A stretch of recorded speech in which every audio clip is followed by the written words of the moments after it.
Hi everyone, I'm Susan Mulvihill and I'm back out in the vegetable garden today. You know, here we are in early fall. We haven't had any frost yet, but it is definitely colder, and you're probably noticing each time you see me I'm dressed a little more warmly. So what's up today? I'm going to show you how and when to harvest your winter squash and pumpkins, and I've got a tip for you that will make them keep in storage longer than you thought possible. So what do you look for when determining if a squash is ripe? If you look at these spaghetti squash, you'll notice these are a lovely kind of a warm yellow color, and this one is rather green. I would not expect that this is ripe yet. Another thing I'm looking at is the stem that attaches to the squash, and this one is quite golden, so is this one. The one underneath, which you can't see, is still kind of green. So those are a couple things to look for. The best way to tell that a squash is ripe is by doing what I call the thumbnail test. And that's where you take your thumbnail and you push it hard into the skin. And if my thumbnail had cut through the skin, that would have told me it's not mature yet, and I would just leave it alone and let it keep growing. But in this case, no, it didn't cut through there. So this one is ready to be harvested. Let me do this green one next door here. And that one I can feel it cutting into the skin, so I'll leave it in place. This one, yeah, it is definitely hard. So these two are ready to be harvested. Now I can cut this one from the vine.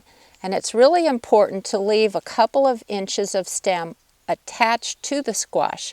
And that's because if you cut it off completely, or if you happen to knock the stem off, that opens up this area of the squash to mold, and you don't want that to happen.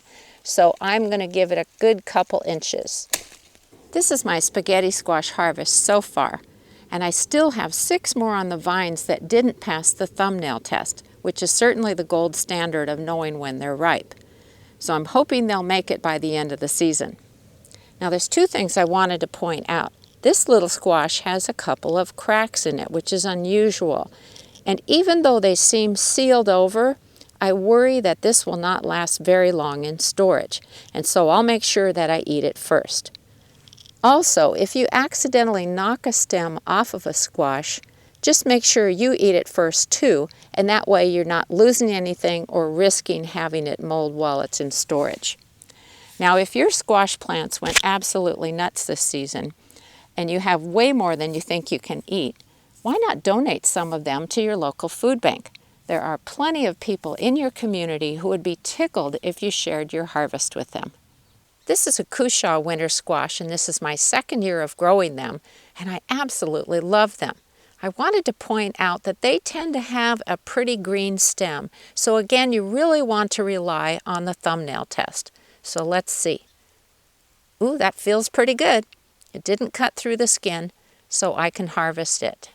There are so many different types of pumpkins these days, but if you're growing ones that are supposed to be orange, certainly the color can be a dead giveaway that it's ripe. I'm also looking at the stem of this one, and I see that it's turned gold. So that's a good sign, but I always rely on the thumbnail test. Yep, that feels good. Now this is a short stem, so I have to cut up as high as I can. There we go. Look at that little guy. He's so cute. Now, if you look at this one here, it has a lot of green on it. It is definitely not ripe yet. I'm hoping it will mature by the end of the season. Now, I do have some other ones in here that are bright orange, and so I'm going to do the thumbnail test and harvest the ones that pass. Okay, I've been harvesting everything that's ripe so far. So now what? Winter squash and pumpkins should be stored in a cool, dark place, like a basement or a dark closet. But if you harvest them and you move them right to that place, they probably won't keep very long. The tip I'm about to share with you, which is called curing, is something a friend of mine taught me years ago, and it works great. What you do is you move them to a light, warm, protected area, so protected from frost and rain, for 2 weeks. And what happens is the skin hardens off, so they last far longer in storage, longer than you would even think.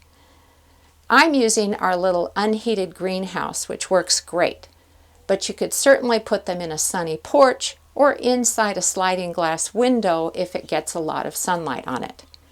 But this is definitely worth those 2 weeks to make them last longer in storage. I hope you have a great harvest. Happy gardening!